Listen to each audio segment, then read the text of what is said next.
Well, I'm John Morris. They call me the Cannonmn, and you'll see why in a minute.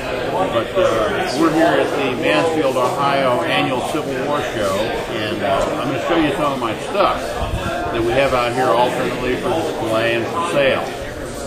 If you want to start at this end, we'll look down here. This is a shell box that was used on Confederate vessels during the Civil War to move heavy cannon shells around. It's the shipping box cut in half, and you can see how the wood's been preserved with the polyurethane stuff. Some little small cannon barrels. Really what's important in here is the Indian War period Hotchkiss shell made by Winchester. Here's a complete one over here. This is 37 millimeter, also known as a 1-pounder, and there are Winchester Manufacturing Company marks all around the brass band and on the base of the shell. Yeah, and we'll look at that in just a second here. I don't know if you can catch the Winchester marks on the base of the shell or not, but they're there. Okay. We've emptied the powder out of these shells. Here's the projectile, which also has Winchester marks on the band around it. And you see it's hollow because there was an explosive filler in there. And here's some of the explosive that came out of it, very fine-grained black powder. They also had a mechanical impact fuse that screwed into the base of the projectile, which is right here. And it has Hotchkiss markings on it that are probably pretty hard to see right there, but that fires the projectile on impact. And here's some of the propellant black powder, larger grain, that came out of the cartridge case of that round. And these particular rounds were only for the Hotchkiss Army revolving cannon that the U.S. Army used. These are larger than the Navy Hotchkiss revolving cannon shells. So we'll go ahead and close that and move over, and you'll see we have an original box of those shells over here, which has Army markings down in front, and there's a little description we wrote up of the box and the shells down here on this side. And the lid has some nice markings on it also about how it was shipped to Francis Bannerman in New York, who was the major surplus dealer in the U.S. in the 19th century and the early 20th century. So it's kind of a historic item.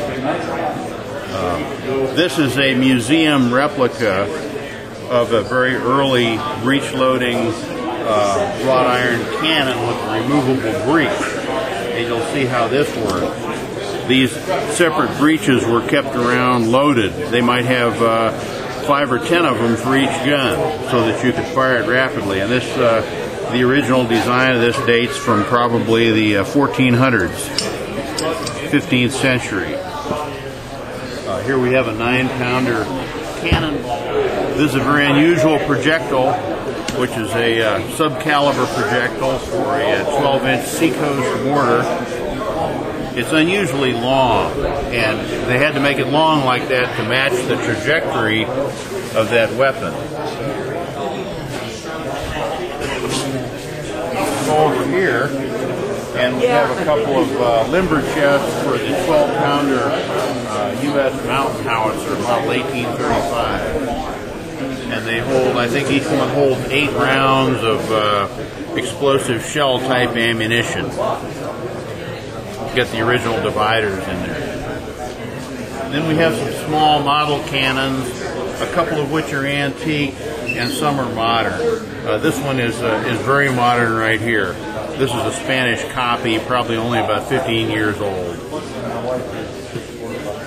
Here we have kind of a rare fireworks launching mortar from the 18th century. It was made in England by a maker known as Charles Gascoigne. His initials are on it.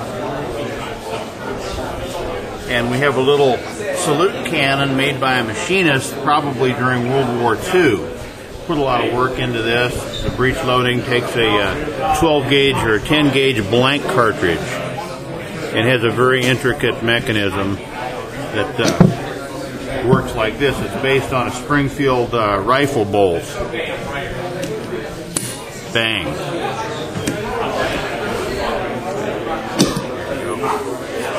And here's a 19th century replica salute cannon. Down on the end we have the rarest item on the table. This is a Sims Dudley pneumatic dynamite gun projectile, the only one known in the entire world. It's a 2.5-inch caliber. These were used in the Spanish-American War by U.S. troops. And they'd actually fill the inside with a type of dynamite, a gelatin explosive, and it was fired actually at Spanish positions. Not this particular one, or it wouldn't be here, but this type was used that way. And we put some signage up to give you a description of it.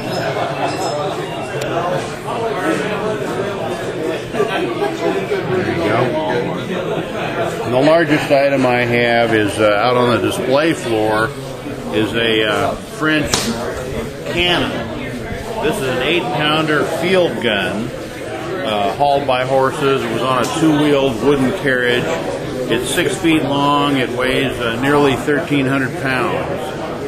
It's named after a famous French warship. And the marks on the breech tell me that it was made in 1791 at the National Foundry of Rennes in France. Rennes is the capital of Brittany, France.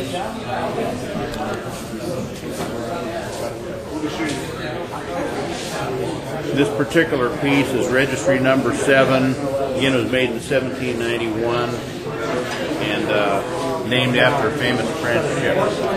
And if you want to look at this tag down here, we have a little bit more information on it.